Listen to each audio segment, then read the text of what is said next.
You might have heard about the Ha Giang Loop. It's a famous 3-day motorcycle drive you can do in the northern mountains of Vietnam. Traveling Vietnam by motorbike is definitely one of the best ways to see the country and something I absolutely recommend. But today I'm going to talk about why you should skip the Ha Giang Loop and choose a different area instead. I'm going to tell you why it's not the best place to go for tourists right now, and another place you can go to have an even better experience.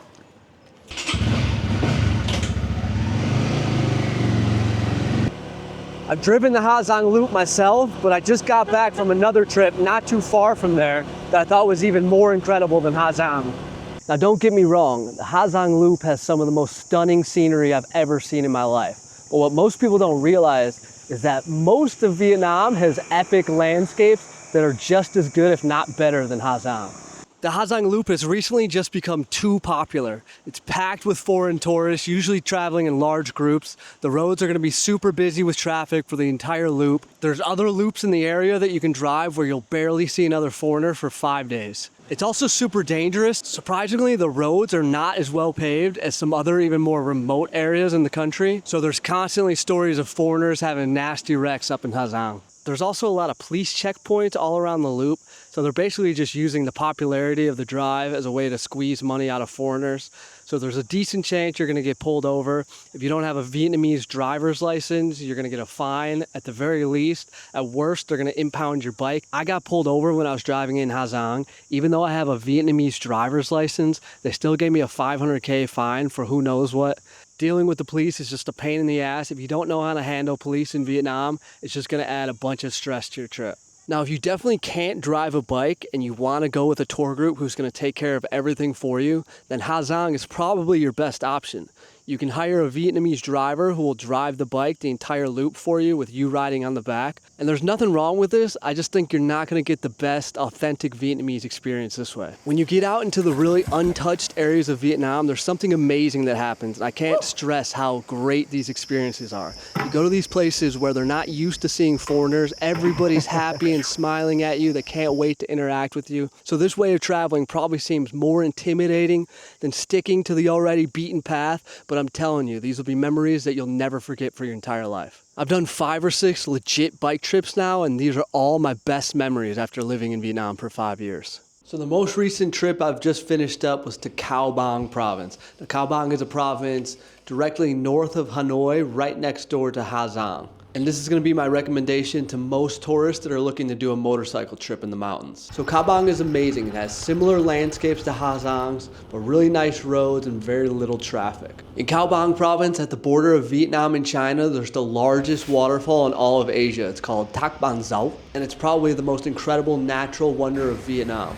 Ban Gioc is super underrated. It's getting a little bit popular with Vietnamese tourists, but it's not really on the map yet for foreigners, so you gotta check it out before it blows up. So if you did wanna do a trip to Cao Bang, let me break down what that would look like. From Hanoi, you'd have to get an overnight sleeper bus, the same way as if you wanted to go to Ha Giang. Cao Bang is actually a little bit closer than Ha Giang, but it's still about a 6-hour bus ride. But you can get an overnight sleeper bus for about $15. There's a couple apps you can use to easily book the bus. You get a really comfortable cabin with your own little bed inside the bus, so it's no problem. Once you get to the bus station in Cao Bang, you'll have to figure out a place to rent bikes.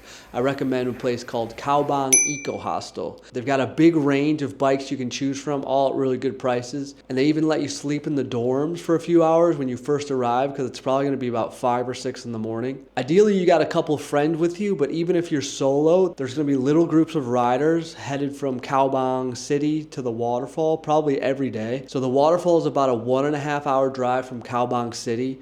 You're going to want to spend at least a couple hours there at the waterfall. Just a few minutes from the waterfall in the same area, there's a massive cave that you can walk through. It takes about 45 minutes to walk from the entrance out to the other side of the cave. It's definitely worth checking out, so make sure you leave time for that. There's one more famous landmark in Cao Bang called Nui Mat Thun. This is the Angel Eye Mountain. So it's a big mountain, has a big hole at the tip of it. It's pretty cool looking. So this is going to be about an hour and a half from the waterfall, following a loop headed back towards Cao Bang. Now there's a bunch of homestays in this area. So we stayed at a place called Nha Mo. It's one of the nicest homestays that I ever stayed at. So my friend and I, it was about $500K, about $20 US per person, for a really nice room in the dorms. big dinner and a bunch of beers and rice wines. Now, if you're worried about the language barrier, all of these homestays are going to have at least basic enough English to figure out what kind of room you need and what do you want to eat for dinner. A lot of times the hosts at these places are going to sit down and eat dinner with you. They're going to invite you to drink rice wine and a bunch of beers with you. It can get out of hand. You're going to have some really fun nights out in the mountain. Even if you can't speak a word of Vietnamese, to me, this is the funnest part about these trips. It's just figuring out things as you go along and hanging out with the locals. So from the area around Nui Mat Thun, you can head right back down into Cao Bang. We actually went the opposite direction of Cao Bang up towards an area called Thac Ban, which is a famous historical area for Ho Chi Minh.